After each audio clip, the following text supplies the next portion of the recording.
Good evening, everyone. Thank you so much for joining us for tonight's post-match press conference featuring Protea Men's head coach Ricky Conrad, as we look to obviously have concluded the T20 series. We will look to take one question at a time. Who would like to start us off this evening? Danielle?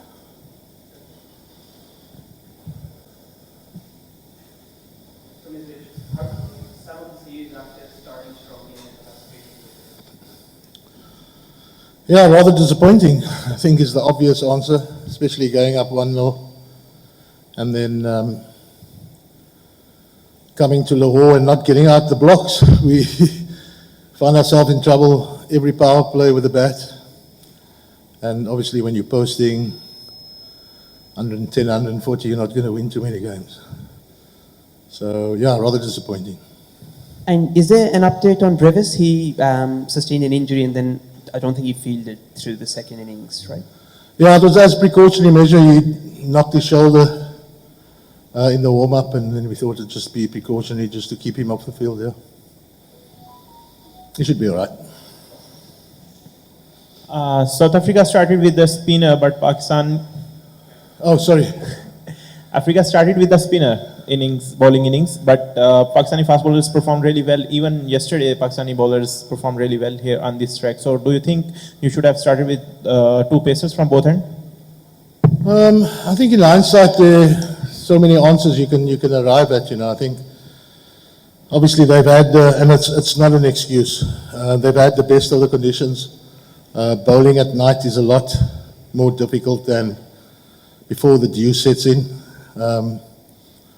Yeah, I thought we wanted to maximize our spinners' impact on the game with having a hard ball, a pronounced seam still, because the ball gets wet pretty quickly and then the seam goes.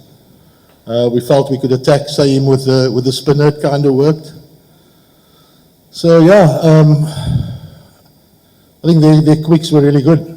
The manner in which they varied their pace, the lengths they hit, and especially coming from Islamabad, I think they'd be the first ones to admit they weren't particularly good there. But certainly you could see the plan. They knew how to bowl on this wicket. But again, we didn't get out the blocks. And it sounds like excuses, but every chop on found the stumps, and you needed a little bit of luck. But yeah, we were out bowled, we were out batted in these conditions, so very little excuse from our side.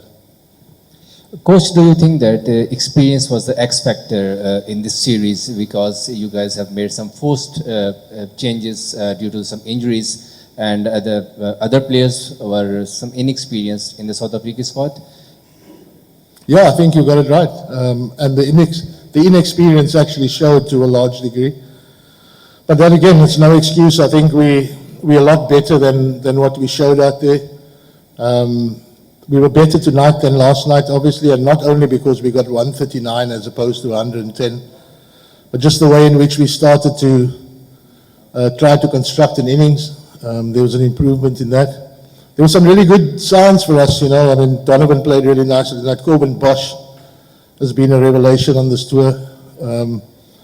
But yeah, the inexperience did tell, and certainly their experienced players stood up when it mattered, and yeah, that was a telling difference between the two sides.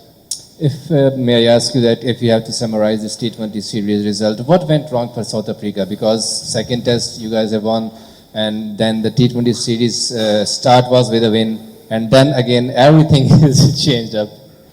Yeah, and I mean, test series, we all know what happened there. We got better as it went on. T20 series, it looked like we regressed. But yeah, I think the inexperience, it would have helped winning a toss along the way, but again, that's no excuse. And the experience, I think you've got to blame Salman. He knows exactly how to spin that coin. But no, the inexperience on our side and the experience on their side was a telling difference. The skill set of their bowlers on these wickets was a lot better, and I think that was the massive difference. And no partnerships from our side. We didn't get out the blocks. Both power plays with 2-3 down, you're not going to win too many games from there. Cool. Last two questions. Yeah? Coach, what do you want to say about the crowd favorite Babar Azam? It seems like Babar has a very favorite team in shape of South Africa. He recently scored 68 after 1.5 years. And in the last tour, he also scored runs against South Africa. So, any take on it? Yeah, maybe you must invite us here more.